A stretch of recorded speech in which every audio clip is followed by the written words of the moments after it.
오늘 우리에게 주신 하나님의 말씀 보도록 하겠습니다. 오늘 우리에게 주신 하나님의 말씀은 시편 25편입니다. 시편 25편 말씀입니다. 귀하신 하나님의 말씀 받들어서 읽도록 하겠습니다. 여호와여, 나의 영혼이 주를 우러러보나이다. 나의 하나님이여, 내가 주께 의지하였사오니 나를 부끄럽지 않게 하시고 나의 원수들이 나를 이겨 개가를 부르지 못하게 하소서. 주를 바라는 자들은 수치를 당하지 아니하려니와 까닭없이 속이는 자들은 수치를 당하리이다. 여호와여, 주의 도를 내게 보이시고 주의 길을 내게 가르치소서. 주의 진리로 나를 지도하시고 교훈하소서. 주는 내 구원의 하나님이시니 내가 종일 주를 기다리나이다. 여호와여, 주의 긍휼하심과 인자하심이 영원부터 있었사오니 주여 이것들을 기억하옵소서. 여호와여, 내 젊은 시절의 죄와 허물을 기억하지 마시고 주의 인자하심을 따라 주께서 나를 기억하시되 주의 선하심으로 하옵소서. 여호와는 선하시고 정직하시니 그러므로 그의 도로 죄인들을 교훈하시리로다. 온유한 자를 정의로 지도하시며 온유한 자에게 그의 도를 가르치시리로다. 여호와의 모든 길은 그의 언약과 증거를 지키는 자에게 인자와 진리로다. 여호와여, 나의 죄악이 크오니 주의 이름으로 말미암아 사하소서. 여호와를 경외하는 자 누구냐? 그가 택할 길을 그에게 가르치시리로다. 그의 영혼은 평안히 살고 그의 자손은 땅을 상속하리로다. 여호와의 친밀하심이 그를 경외하는 자들에게 있으며 그의 언약을 그들에게 보이시리로다. 내 눈이 항상 여호와를 바라보면 내 발을 그물에서 벗어나게 하실 것이미로다. 주여, 나는 외롭고 괴로우니 내게 돌이키사 나에게 은혜를 베푸소서. 내 마음에 근심이 많사오니 나를 고난에서 끌어내소서. 나의 공고와 환난을 보시고 내 모든 죄를 사하소서. 내 원수를 보소서. 그들의 수가 많고 나를 심히 미워하나이다. 내 영혼을 지켜 나를 구원하소서. 내가 주께 피하오니 수치를 당하지 않게 하소서. 내가 주를 바라오니 성실과 정직으로 나를 보호하소서. 하나님이여, 이스라엘을 그 모든 환난에서 속량하소서. 아멘. 이 말씀은 살아계신 하나님의 말씀입니다. 지난 시간 우리 시편 24편을 통해서 영광의 왕이신 여호와 하나님을 찬양하는 노래를 살펴봤습니다. 영광의 왕이신 여호와 하나님은 천지의 창조주시고 강하고 능력이 있으시고 전쟁에서 당해낼 자가 없는 분이십니다. 만군의 여호와이신 영광의 왕은 자기 이름을 위하여 창세전에 택한 사람들을 구원의 은혜로 이끄시고 그들에게 의와 거룩을 허락하셔서 여호와의 산에 오르고 거룩한 곳에 설 수 있는 사람이 되도록 하십니다. 사람으로는 할 수 없는 일을 하나님이 다 하실 수 있으신데 죄인을 구원하고 죄인을 의인이 되도록 만드시고 죄인을 거룩한 백성으로 만드시는 일도 하나님의 능력으로만 가능한 일입니다. 우리에게 이런 은혜를 베푸신 하나님을 찬양하는 것은 지극히 당연한 일임을 잊지 마십시오. 오늘 시편은 25편, 이 시편 25편의 노래를 함께 살펴보려고 하는데요. 시편 25편은 히브리어 알파벳 C라고 불립니다. 알파벳 C는 각 절에 시작하는 단어를 알파벳 순서를 따라서 만든 겁니다. 그래서 우리로 치면은 한글로 만든다 치면은 기역, 니은, 디귿, 리을 이런 식으로 쭉 만드는 거겠죠. 그래서 제가 하나 지어봤습니다. 운 띄워달라고 하면은 이상하니까 그냥 제가 할 테니까 알아서들 들어보세요. 미음까지만 할 겁니다. 기도하며 하루를 시작하네. 나의 마음 주님께 맡기며 다시 일어서는 힘을 얻고 라헬처럼 사랑받으며 말씀 안에서 위로받네. 제가 지금 기역, 니은, 디귿, 리을, 미음까지 써서 시를 썼습니다. 감각이 없으시면 어쩔 수 없고요. 이런 식으로 첫 글자가 꼭 가나다라가 아니어도 기역이 들어가면 되는 거예요. 니은이 들어가면 되는 거고 이런 식이에요. 그러니까 히브리어 우리가 좀 더 익숙한 영어로 치자면 첫 글자가 A, 두 번째는 B, 세 번째는 C 이런 식으로 단어가 들어가는 거예요. 그렇게 해가지고 단어를 만들어가지고 시를 짓는 거를 알파벳 시라고 합니다. 그런데 요 25편은 히브리어 알파벳 시예요. 그런데 재밌는 거는 뭐 이게 알파벳 순서대로 쭉 있으면 좋은데 25편에서는 중간에 의도적으로 좀 빠진 알파벳이 있기는 합니다. 그리고 2번 반복되는 알파벳도 있어요. 어쨌든 이 시편을 지은 다윗이 의도를 가지고 만든 건데, 일단 알파벳의 대부분을 다 담아가지고 노래하려고 했던 것은 이 시편이 가지고 있는 주제가 완전하다라는 것을 표현하고 싶은 겁니다. 우리가 쓸 수 있는 단어들을 다 집어넣어서 이 주제가 이렇게 완전하다라는 것을 드러내 보이고 싶어서 이런 것들을 쓰는 겁니다. 그러니까 만약에 연애 편지를 쓴다고 하면 기역 니은 디귿리에서 희응까지 해가지고 이렇게 쓰면 나의 사랑을 한글로 전부 다 표현한 뭐 이런 식인 거죠. 그런 식으로 히브리어 알파벳은 이 시편이 담고 있는 주제의 전부를 내가 글자로 표현해 보려고 이렇게 하는 거예요. 뭐 그런 식인 겁니다. 어쨌든 그래서 여러분 뭐 1절부터는 그러니까 알파벳 순서대로 쭉 돼 있는데 뭐 우리는 한글로 번역된 걸 보기 때문에 사실 이게 알파벳인지 어쩐지는 잘 모릅니다. 그렇지만 그냥 제가 일단 이렇게 설명해 드렸으니까 그런가 보다 생각하시고 이렇게 보시면 돼요. 나중에 여러분 시편 119편 같은 경우도 히브리어 알파벳 순서대로 이렇게 시 문장이 나눠져 있어요. 그런데 우리는 한글로 읽기 때문에 사실은 그 느낌은 안 삽니다. 그러나 그냥 그렇다라고 이해하고만 계시고 그런 식으로 보시면 되는 겁니다. 1절부터 보시면 1절에서 다윗은 자신의 영혼이 주님을 우러러본다라고 고백을 합니다. 우러러본다로 번역된 단어는 들어올리다라는 의미가 있습니다. 그러니까 이것을 직역하면 나의 영혼을 주님께 들어올린다 이런 뜻이 되는 거예요. 그냥 내가 고개를 들어서 주님을 봅니다 이런 정도가 아니라 나의 영혼을 주님께 들어올려서 바칩니다 이런 의미가 있어요. 영혼을 주님께 들어올린다라는 것은 기본적으로 이거 기도한다라는 의미가 있습니다. 그리고 자신의 삶 전부를 의지하고 오직 하나님께만 소망을 둔다라는 고백의 의미도 있습니다. 그러니까 시편의 시작을 자신의 영혼을 주님께 들어 올려서 기도하면서 하나님께 모든 소망을 둔다는 고백은 결국 이 시편의 주제가 하나님만을 소망하고 하나님에게 간절히 은혜를 구하는 내용임을 우리는 알 수 있습니다. 다윗은 자신이 하나님을 의지하고 있음을 2절에서 이어가지고 고백을 하는데요. 자신이 하나님을 의지하고 있으니 자신을 부끄럽게 하지 마시고 자신의 원수들이 자신을 이기는 일이 생기지 않도록 해달라고 기도합니다. 여기에서 의지하였사오니 라고 이렇게 번역된 표현은 하나님의 언약적 성품에 기초를 둔 의지와 소망을 의미합니다. 그냥 내 몸을 의탁해요 이런 정도가 아니라 하나님께서 약속하신 일, 언약하신 그것에 대해서 의지하고 소망하는 걸 얘기해요. 그러니까 여러분 이런 거 있잖아요. 주성이랑 은성이 데리고 이제 뭐 얘네들 이제 컸으니까 안 그러면 좋겠는데 홈플러스 가면 장난감 있는데 가가지고 장난감을 들었다 놨다 해요. 이제 좀 있으면 혜성이가 그럴 겁니다. 그런데 제가 가기 전에 그렇게 얘기하고 절대 안 사준다. 구경만 하고 온다.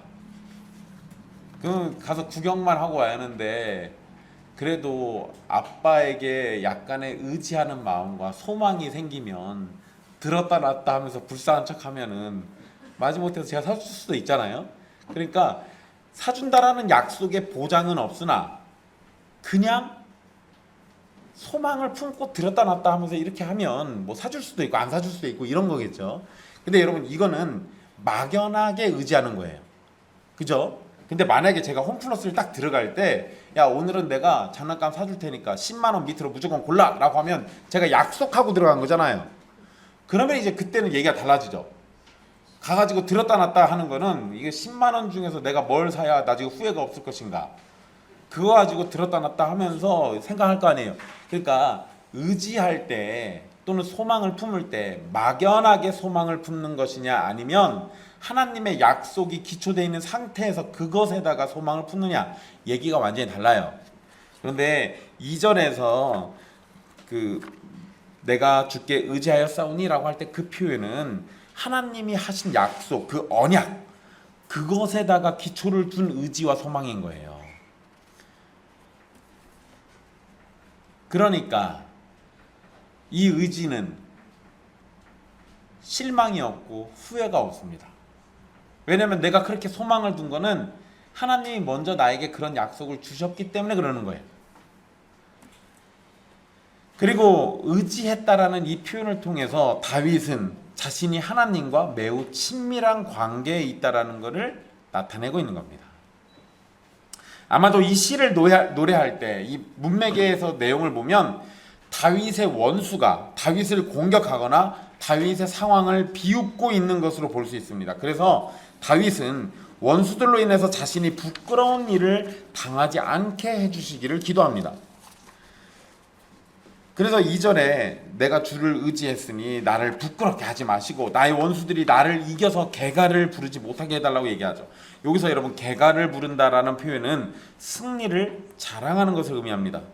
즉 다윗의 원수들은 다윗과 싸워서 자신들의 승리를 자랑하고 싶어하는 겁니다.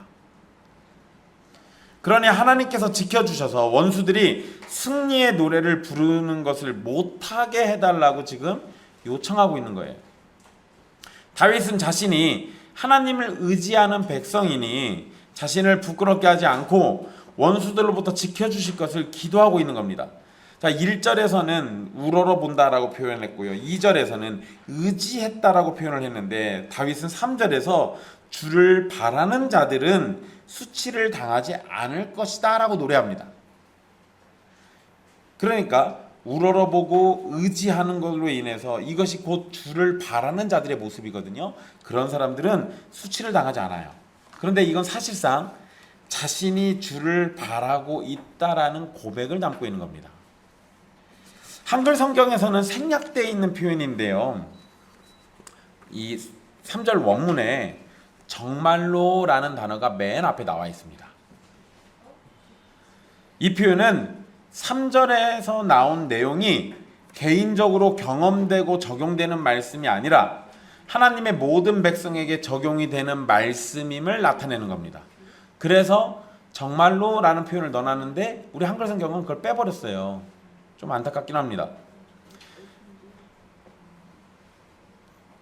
그러면 여러분 이런 거죠. 그냥 만약에 정말로라는 단어가 없으면 주를 바라는 자들은 수치를 당하지 않을 거야 라고 나는 생각해요 라고 하는 것과 정말로라는 단어를 집어넣어서 주를 바라는 자들은 정말로 수치를 당하지 않습니다. 왜? 하나님이 그렇게 약속하셨으니까. 이렇게 적용되는 얘기가 완전히 달라지죠. 개인적인 경험이냐 아니면 모든 하나님의 백성들에게 주어지는 하나님의 은혜냐, 이 차이가 있는 거예요. 그래서 우리는 거기에 정말로라는 단어를 꼭 넣어서 읽는 것이 마땅하게 좋을 것 같습니다. 자, 바란다, 주를 바라는 자 할 때 이 바란다라는 것은 기다리다, 소망하다라는 의미가 있습니다. 그러니까 이런 의미를 가지고 굳은 믿음으로 계속해서 바라보고 기다리는 걸 의미하는데 25편에서 주를 바라는 것, 주님을 기다리고 소망하는 것은 핵심 표현 중에 하나예요. 그리고 사실 이건 성경 전체에서도 매우 중요한 표현입니다. 죄인인 우리는 구원을 바라야죠. 그런데 그 구원은 나에게서 나오지 않습니다. 구원자이신 약속된 메시아가 오셔야 돼요.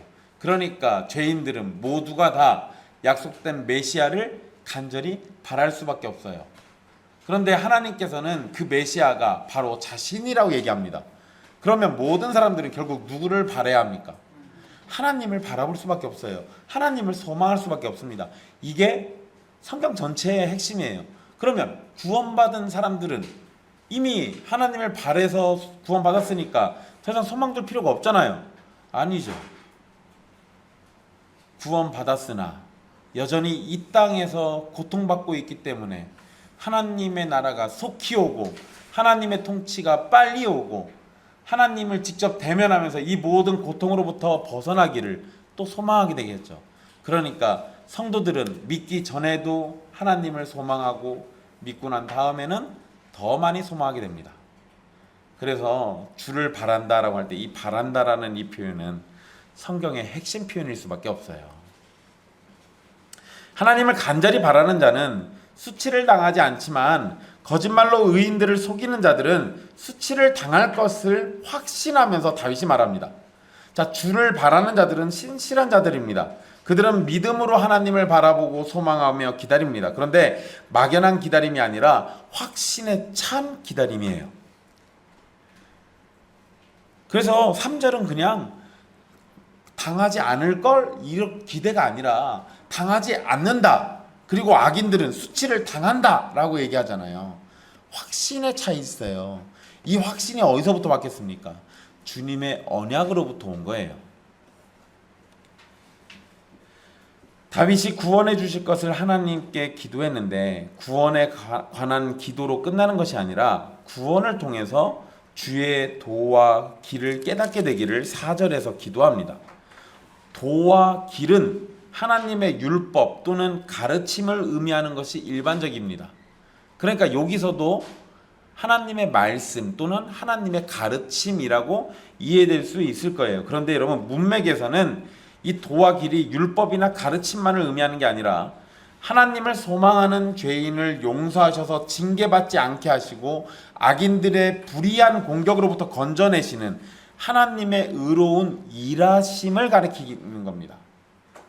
그러니까 그냥 쉽게 얘기하면 하나님께서 우리를 구원해 주시는 그 일하심, 그것을 도와 길이라고 얘기하고 있는 거예요. 2, 3절에서 기도는 구원해 주시기를 바라는 거였습니다. 그런데 4절에서는 구원이 최종 목적이 아니라 하나님의 도와 길을 깨닫는 것임을 말합니다. 즉 구원받는 것도 구원 자체의 목표가 있는 것이 아니라 구원을 통해서 하나님을 알고 하나님의 뜻을 더 깨닫게 되기를 바라는 거예요. 교회 왜 다닙니까? 천국 가려고요. 아니요, 거기에 있지 않다고요.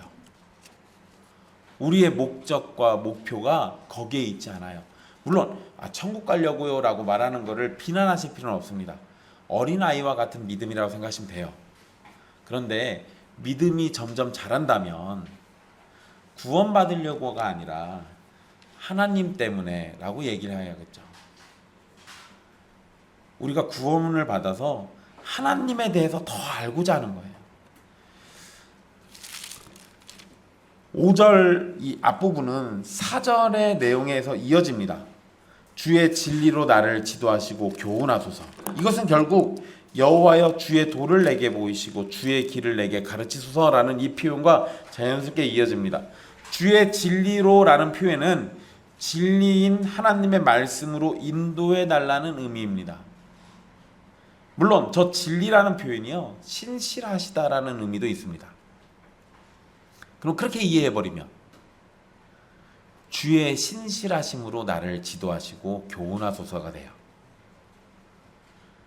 사실 두 가지를 다 적용해서 이해하셔도 됩니다. 주님이 신실하시니 주님의 말씀이 우리에게 참되겠죠. 주님이 믿을만 하니까 주님의 말씀이 우리에게 진실이 되겠죠.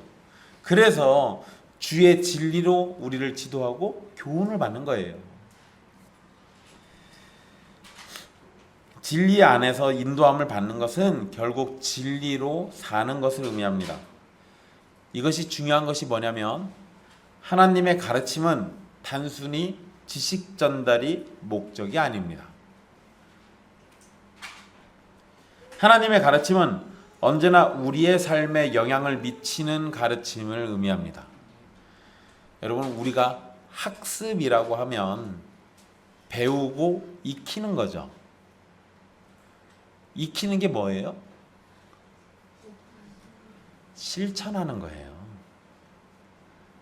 배웠으면 실천해야죠. 그랬을 때 진정으로 학습이 일어난 겁니다. 여러분, 우린 머리가 똑똑한 악인들을 많이 봅니다. 그 사람들이 배움이 모자라서 그럴까요? 아니요. 배움은 많은데 실천을 안 하는 거예요. 그러니까 우리가 이 부분에서 생각해 볼 게 있는 거예요. 많이 배운다고 해서 나빠지는 게 아니라 많이 배웠는데 실천을 안 하니까 나빠지는 거예요. 성도들도 마찬가지입니다. 우리가 진리를 배운다라는 것에 있어서는요, 배우고 실천하는 것까지 이어질 때, 그럴 때 우리가 진리로 교훈을 받고 배웠다라고 얘기하는 겁니다. 그게 아니면 안 되는 거예요. 안 되는 거예요. 여러분, 인터넷에 여기 뭐 막 찾아보시는 교인들도 있어요. 어떤 교회가 그 성경 중심적 교회라고 막 자기들을 홍보했습니다.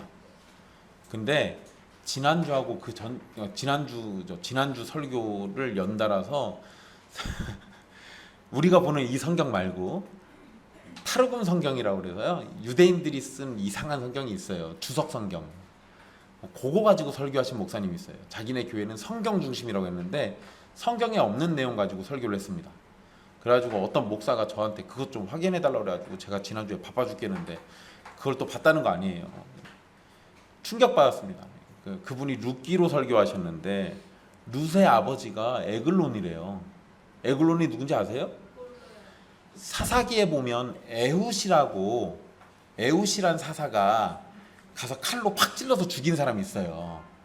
모압 왕, 그 비대해가 살쪄가지고 뭐 이런 모압 왕 칼에 찔려가지고 죽었는데 사람들이 얘 대변 보는가 보다 하고 문 닫혀 있으니까 그냥 그런가 보다 하고 이렇게 넘어갔던 그 사람의 딸이 룻이라고 설교 때 그렇게 얘기하셨어요.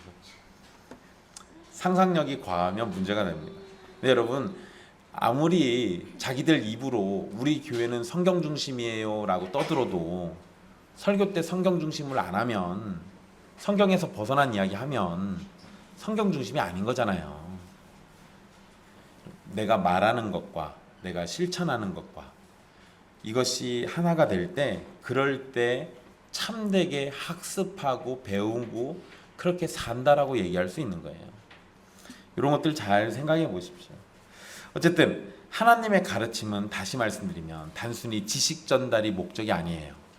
많이 배운다고 되는 게 아니라 하나님의 가르침은 언제나 우리의 삶에 영향을 미치는 가르침이라고 의미를 잡으시면 됩니다. 그러니까 여러분, 우리 신명기에 보면 들으라 라는 말씀 나오죠. 이스라엘아 들으라. 그 얘기는 뭐예요? 문자대로 하면 듣기만 하면 되잖아요. 근데 그 말씀이 정말로 귀로만 들으라고 하신 말씀입니까? 아니면 실천하라고 하신 말씀입니까? 실천하라고 하신 말씀이잖아요.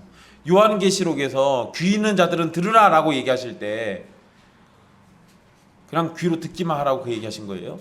아니요. 실천하라고 그 얘기하신 거예요. 똑같은 겁니다. 하나님의 가르침은 언제나 우리의 삶에 영향을 줘야 돼요. 우리는 하나님에 관한 진리로 살고 하나님이 우리에게 알려주시는 진리로 길을 찾습니다. 하나님만이 우리의 생명이고 우리의 왕이시고 우리의 모든 것 되신다는 진리로 우리는 살아갑니다. 그리고 그러한 진리가 우리를 하나님의 백성다운 삶으로 살도록 인도합니다. 4절과 5절에서 강구한 내용으로 기도했던 것은 하나님이 구원의 하나님이시기 때문입니다. 그래서 주는 내 구원의 하나님이시니라고 5절 중간 이후로 표현하고 고백하고 있는 겁니다.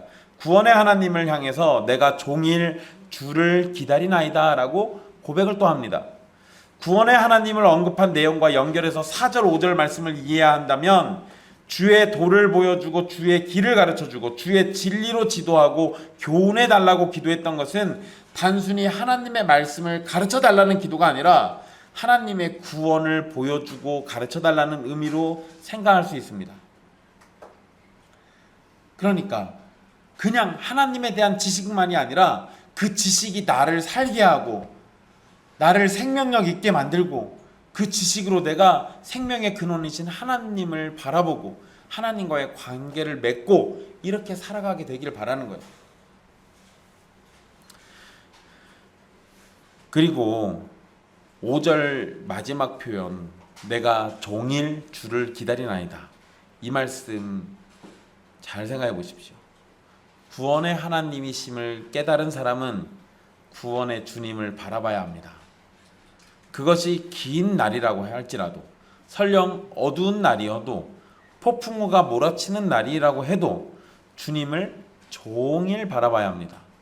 그래서 다윗은 내가 종일 주를 기다리나이다 라고 노래하는 겁니다.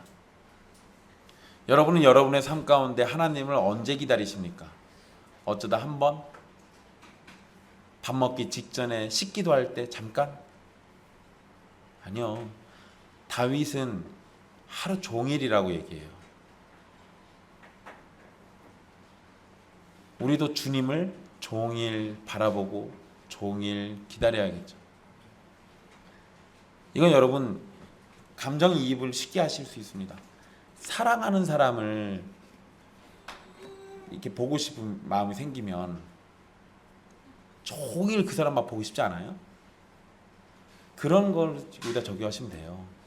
내가 하나님을 사랑하면 하루 종일 내가 어떤 사랑하는 여자가 또는 사랑하는 남자가 하루 종일 내 눈앞에서 어른거리듯이 내가 하나님을 사랑하면 하루 종일 그 하나님에 대한 소망, 하나님에 대한 바람 이런 것들로 가득 차게 되거든요. 그렇게 살으라는 거예요. 그리고 다윗은 실제로 그렇게 주님을 기다리고 있는 겁니다. 6절에서 다윗은 주의 긍휼하심과 인자하심을 호소하는데요. 긍휼하심과 인자하심은 둘 다 사랑과 연관된 표현입니다. 그런데 여러분 긍휼하심은 약간 인자하심과 약간 달라요. 긍휼하심은 자비와 사랑의 감정에 집중된 표현이라면 인자하심은 언약하신 것을 신실하게 지키시는 하나님의 사랑을 의미합니다. 그러니까 다윗은 지금 하나님의 감정적인 사랑과 언약에 근거하신 사랑을 함께 이야기하고 있는 거예요. 그리고 긍휼하심과 인자하심이 영원부터 있었다고 말하면서 하나님의 사랑이 처음부터 계속해서 주어지고 있음을 고백하는 겁니다. 여러분 긍휼하심과 인자하심의 저 언약적 사랑과 감정적 사랑, 감정적 사랑은 여러분 뭔지 아시죠? 내가 진짜로 감정이 들끓어가지고 뭘 사랑하고 좋아하고 안타까워하고 이런 거 얘기하시면 쉬워요. 그냥 언약적 사랑은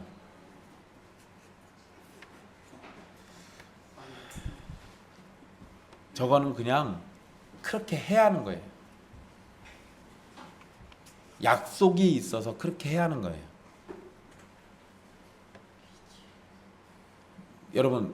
여러분들이 하나님께 사랑받을 만한 근거가 뭐가 있습니까? 이렇게 얘기하면 사실 우리는 사랑받을 근거가 전혀 없어요. 그런데 그분은 죽기까지 우리를 사랑하세요. 왜? 감정 때문에 그럴까요? 감정 때문에 사랑하신다고 하면 우리를 쳐 죽이시겠죠. 그냥 약속하셔서 그런 거예요. 언약을 하셔서 자기 언약에 신실하신 분이라 그래서 사랑할 수 없을 것 같은 우리를 사랑하시는 거예요. 그게 이 언약적 사랑이에요. 이거 히브리어 단어 여러분들 많이 들어본 단어입니다. 헤세드. 보통 성경에 인자하심이라고 번역되는 그 표현이에요. 긍휼하심과 인자하심이 영원부터 있었다라고 말하면서 하나님의 사랑이 처음부터 계속해서 주어지고 있음을 다윗이 고백합니다. 다윗은 하나님께서 긍휼하심과 인자하심을 기억해 주시기를 기도하는데요. 기억해 달라는 것, 이 간구는 단순히 기억하는 것을 넘어서 기억하는 것에 따라 행동하는 것을 의미합니다. 긍휼하심과 인자하심을 다윗이 말할 때는 과거의 사건에 연결해서 이해할 수 있는데요. 이 긍휼하심과 인자하심이 처음으로 사용된 곳이 어디냐? 이스라엘 백성들이 광야에서 금송아지를 섬겼던 사건이 있습니다. 모세가 시내산으로 올라가 버리고 안 내려오니까 40일쯤 지났을 때 백성들이 아론에게 쫓아가가지고 야 모세 죽은 것 같은데 우리 인도에는 신 내놔 이렇게 하니까 아론이 그때 어떻게 했죠? 금붙이 다 갖고 와라. 그래서 그거 가지고 금송아지 만들죠. 만들고 나서 뭐라 합니까? 너희를 애굽으로부터 인도해낸 너희 여호와 하나님이다 라고 하면서 금송아지를 하나님이라 불러요. 그렇게 했더니 금송아지 만들고 하나님이라고 외치면서 사람들이 우상숭배에 빠져버렸습니다. 그래서 하나님이 크게 진노하신 일이 있어요. 그리고 이렇게 진노하시고 난 다음에 하나님이 모세에게 뭐라고 얘기하셨냐면 그들에게 약속의 땅, 약속한 그 땅으로 내가 보내주는데 내가 가는 게 아니라 사자를 먼저 보내서 이스라엘을 약속의 땅으로 보내주시겠다라고 약속하십니다. 그렇게 말씀하세요. 이 말씀이 무서운 게 뭐냐면 사자, 그러니까 천사를 먼저 보내주기는 해요. 그래서 이스라엘이 가나안 땅으로 들어가는 거 도와주시겠다는 겁니다. 도와는 주는데 함께는 안 가시겠대요. 내가 천사 통해서 너희 도와는 줄게. 하지만 나는 너희랑 가나안 땅 못 들어가겠어. 나는 너희랑 같이 안 갈 거야. 그냥 너희들만 가. 이 얘기예요.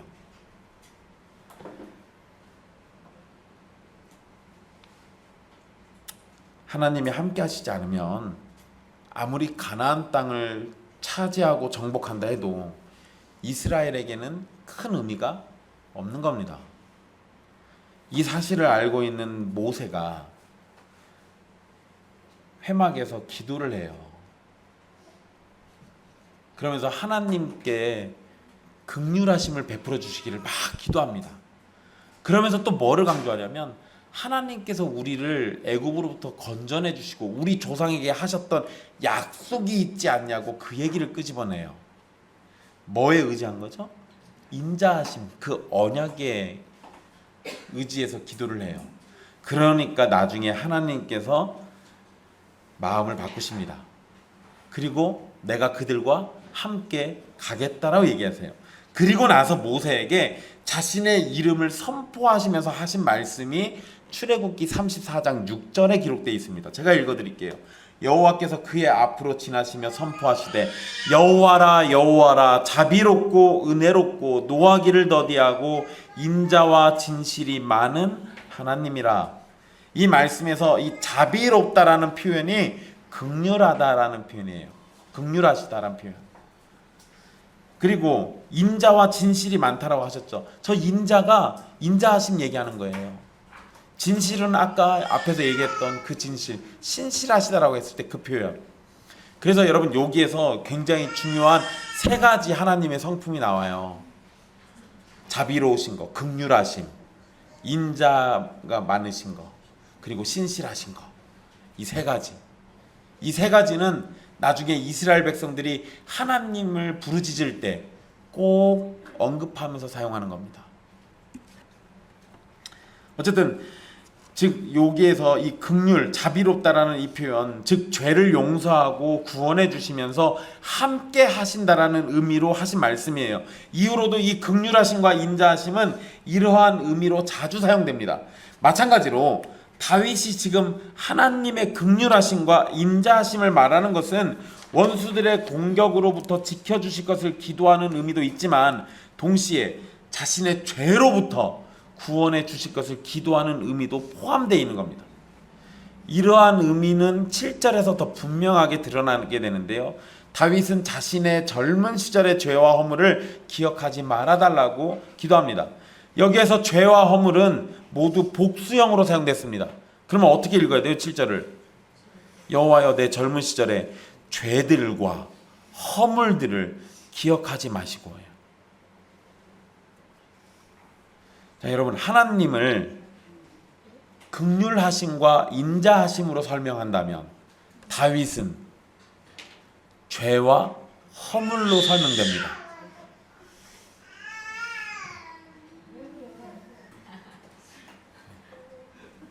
혜성이는 이제 소리 지르는 걸로 설명됩니다.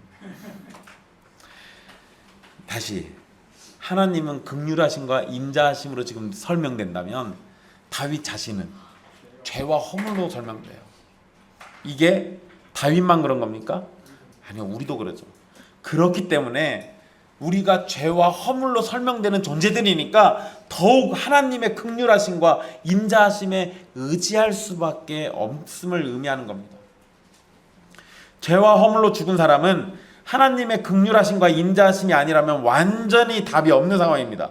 바울은 성도가 과거에 허물과 죄로 죽었다라고 에베소서 2장 1절에서 표현했습니다.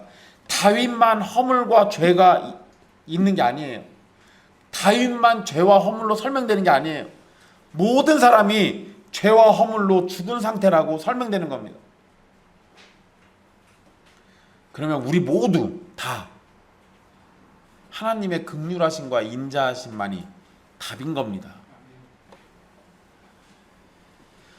저와 여러분이 하나님 앞에서 예배할 수 있고 그분의 이름을 부를 수 있는 것은 우리가 완전한 거룩함을 드러내고 율법을 철저하게 지켜내고 완벽하고 흠이 없는 삶을 살아서 가능한 것이 아닙니다.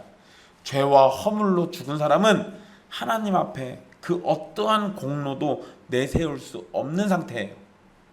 죄와 허물로 죽은 사람은 하나님의 긍휼하심과 인자하심을 통해서만 하나님 앞에서 예배하고 그분의 이름을 부르며 천국의 백성으로 살아갈 수 있게 되는 겁니다. 그렇기 때문에 다윗은 자신의 죄와 허물을 기억하지 말아달라고 요청하면서 하나님의 인자하심과 긍휼하심을 의지하고 있는 거예요. 25편의 흐름을 생각하면 처음에 자신이 원수들로부터 고난을 당하고 있으니 원수들로부터 지켜주시기를 기도했었습니다.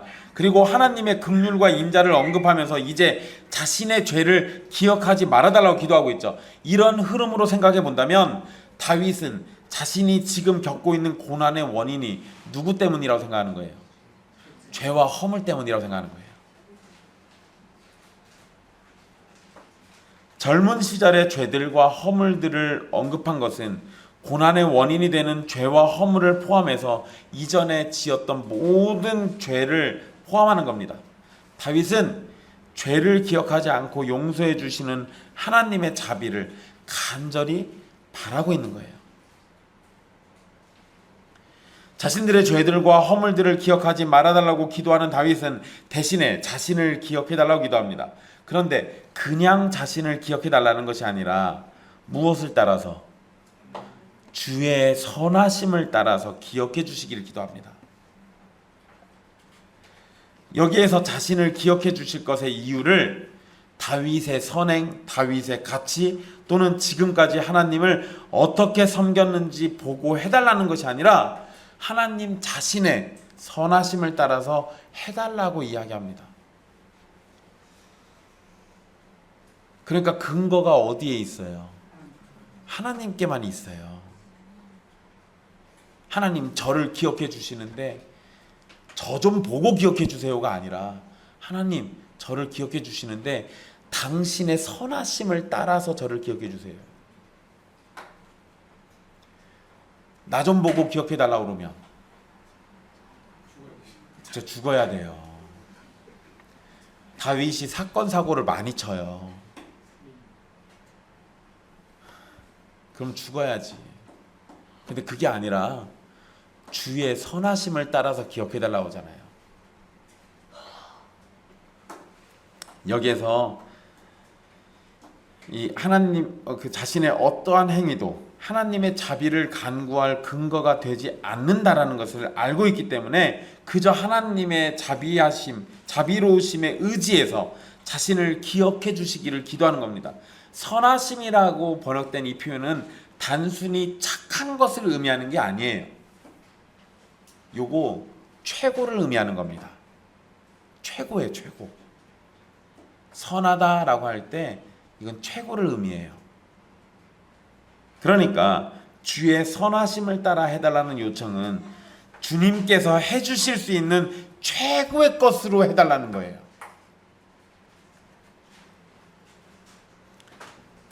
이걸 만약에 착한 걸로 이해하면 아유 주님 착하시잖아요. 주님 착하시니까 저 좀 기억해 주세요. 이런 의미가 되는 거예요. 근데 그게 아니라 주님 저를 기억해 주실 때요, 그냥 스쳐 지나가듯이 그런 게 아니라 주님이 해주실 수 있는 그 최고의 것들로 저를 기억해 주십시오. 마지못해서 하는 그런 사랑이 아니라 저를 사랑해 주실 때 최고의 것으로 사랑해 주세요. 이걸 얘기하는 겁니다.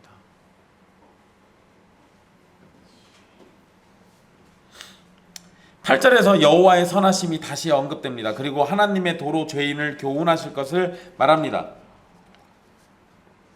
다윗은 4절에서 7절까지 기도한 내용을 굳게 신뢰합니다. 그래서 하나님께서 선하시고 정직하시니 죄인을 하나님의 도로 교훈하실 것이라고 확신합니다. 하나님은 선하시고 정직하신 분이셔서 자기 백성들을 그들의 죄로부터 구원해 주시고 가르치셔서 하나님의 백성답게 살도록 만들어 주십니다. 여기서도 마찬가지예요. 하나님의 선하심은 최고의 길과 방법으로 하실 것을 의미하는 겁니다. 그리고 정직하시다라는 것은 하나님이 택하신 방법과 길은 절대적 선과 옳다라는 것을 의미합니다. 사람의 정직은 죄인과 실패한 사람을 용납하지 못하는 특성이 있어요. 그렇지만 여호와의 정직함은 올바른 길을 실패한 사람들에 대한 하나님의 헌신과 은혜를 증가시킵니다. 예를 적용해 보면 쉬워요. 사람의 정직을 만약에 하나님께 적용한다면 에덴 동산에서 실패한 아담은 당장에 버림받았어야 마땅할 겁니다. 하지만 하나님은 사람의 정직을 따라 판단하지 않으셨어요. 그래서 하나님은 아담을 버리지 않으셨고 그를 에덴에서 추방하셨지만 동시에 그가 살 수 있도록 은혜의 길도 허락하셨습니다. 그리고 본격적으로 언약을 따라서 구원의 역사를 이루기 시작하셨습니다. 주님이 가짜는 사람들의 정직함으로 우리를 대하지 않으시기 얼마나 감사한 일입니까? 그리고 이제 9절에서 온유한 자를 언급합니다. 여러분 큰일 났네요. 22절까지인데 시간이 몇 분 지났 40분 지났는데 9절을 하고 있다니. 오늘은 9절까지만 할 겁니다. 염려하지 마세요. 9절에서 온유한 자를 언급하는데요. 문맥상 여기에서 온유한 자는 죄인을 바꿔서 표현한 겁니다. 온유하다라는 것은 겸손하다라는 의미와 가난하다라는 의미가 있습니다. 죄인들을 겸손하고 가난하다라는 의미로 온유한 자라고 부르는 것은 그들의 문제 자체를 해결해 주실 수 있는 분이 하나님밖에 없음을 알고 있기 때문에 가난한 심령으로 하나님 앞에 서 있기 때문에 지금 온유한 자라고 얘기하는 거예요. 이들이 자신들의 문제, 자신들의 처지를 확실히 보고 주님 앞에 겸손히 나왔기 때문에 온유한 자라고 부르고 있는 거예요. 또한 하나님께 은혜를 구하는 자들은 자신들의 어떠함 때문에 은혜를 구하고 있는 것이 아니라 하나님의 긍휼과 인자하심에 의지해서 은혜를 구합니다. 그렇기 때문에 하나님 앞에서 겸손해질 수밖에 없는 거예요. 하나님은 이렇게 겸손히 하나님의 은혜를 구하는 자들에게 은혜를 베푸십니다. 하나님의 도는 하나님을 간절히 바라며 하나님만을 구하는 자들에게 긍휼과 인자를 베푸시는 겁니다. 그리고 그것이 바로 하나님의 정의예요. 그래서 정의로 지도하심이여라는 표현에서 정의를 우리는 자칫 옳고 그른 것을 분별해서 옳은 것을 행하는 것, 이걸로 이해할 때가 있어요. 정의를. 하나님은 그래서 정의롭지 않아 이런 표현들 쓰잖아요. 그거는 옳고 그른 걸로만 판단하는 정의로 생각해서 그래요.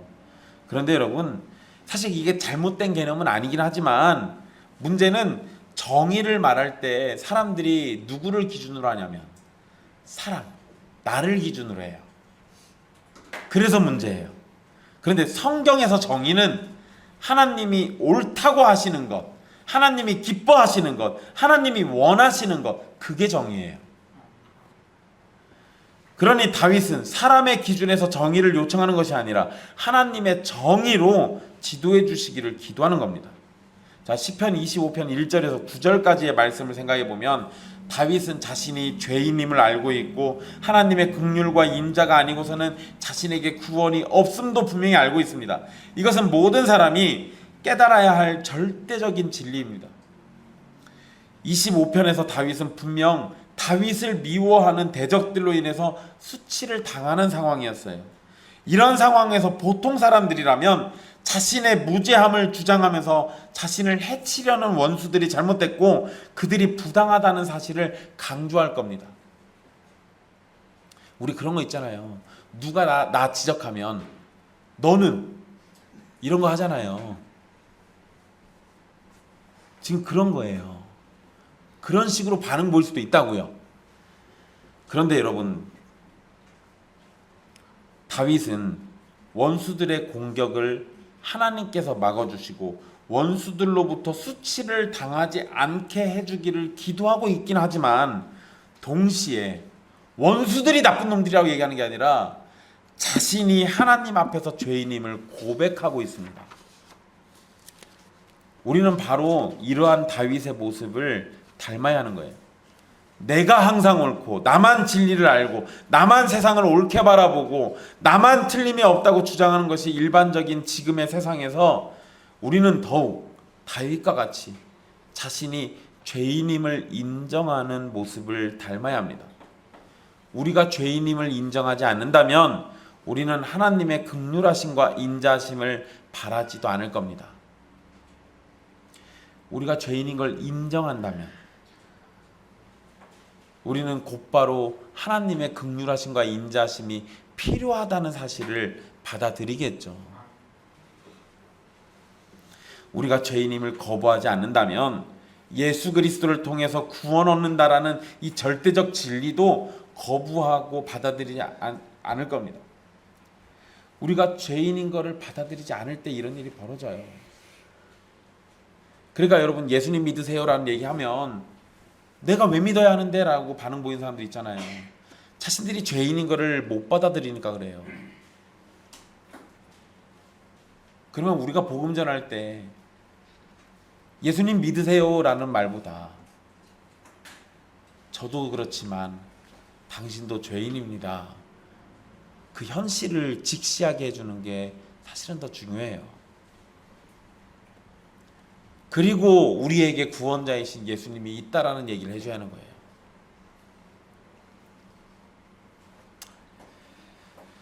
우리가 죄인임을 인정하지 않는 것은 그냥 그것으로 끝나는 것이 아닙니다. 우리가 하나님의 도우심을 원하지도 않게 되고 하나님의 하나님 되심도 인정하지 않게 되는 겁니다. 사랑하는 형제자매 여러분, 다윗은 원수들의 공격이 있을 때 하나님의 도우심을 바라며 하나님의 길을 배우고 하나님을 더욱 알고자 했습니다. 여러분의 삶에 원수들의 공격이 없을지도 모릅니다. 있을 수도 있죠. 하나님의 여러분이 수치를 당하는 것을 즐거워하는 사람이 없을지도 모릅니다. 그런데 여러분들이 수치당하는 걸 즐거워하는 사람들이 있을 수도 있겠죠. 여러분을 까닭없이 속이는 사람도 없을지도 모르지만 있을 수도 있을 겁니다. 그런데 여러분, 꼭 우리가 어려움이 있을 때만 하나님을 찾고 어려움이 있을 때만 부르짖고 어려움이 있을 때만 의지하는 것은 성도의 마땅한 모습은 아닙니다. 현대인은 안정감, 평안, 의미 있는 관계, 개인적인 성취감, 그리고 행복, 만족감, 이런 것들을 삶의 중요한 요소로 여기고 살아갑니다. 그런데 현대인들이 원하는 이러한 점들도 하나님이라는 근원에서 얻지 못한다면 온전하고 참된 것을 얻지 못하는 것이 됩니다. 그래서 계속해서 새로운 걸 찾아요. 계속해서 새로운 걸. 여러분, 지금도 약간 그러긴 한데요. 한참 캠핑이 유행했던 적이 있어요. 그런 때가 있었어. 그냥 우리는 그런 거 관심 없어서 그런 거지. 지금도 그거 좋아하시는 분들은 막 캠핑에 막 그러죠. 근데 여러분, 그러다가 그래마 여기는 그나마 좀 없긴 한데 요새는 또 마라톤에 사람들이 그렇게들 열광들 해요. 그러면서 만족감을 누리죠. 근데 그거 해봐야 얼마 못 가요. 곧장 공허해집니다. 그러니까 또 새로운 거 찾죠. 사람들은 그렇게 헛된 걸로 어떻게든 만족을 채우려고 해요. 하나님이 아니면 답이 없는 거예요. 그걸 알지 못하니까 자꾸 헛바퀴만 돌고 있는 겁니다. 여러분들이 어려움에 처했을 때 하나님을 찾는 다윗처럼 평안한 일상이 있을 때도 하나님을 찾는 여러분이 되십시오. 다윗이 종일 주를 바랬다라고 했잖아요. 그런 마음으로 사시라는 겁니다. 일상의 삶에서 하나님을 찾지 않는 사람은 어려움이 처했을 때도 온전히 하나님을 찾지 못하게 됩니다. 또한 여러분이 아무리 훌륭한 삶을 살아가고 있다 할지라도 죄인의 모습이 있음을 기억해야 합니다. 그리고 의로운 성도의 삶을 살아가고 있을지라도 하나님의 긍휼하심과 인자하심이 언제나 필요하고 간절히 바라는 것이어야 함을 잊지 마십시오. 예수 그리스도를 통해서 구원을 얻는 것도 하나님의 긍휼과 인자하심 때문입니다.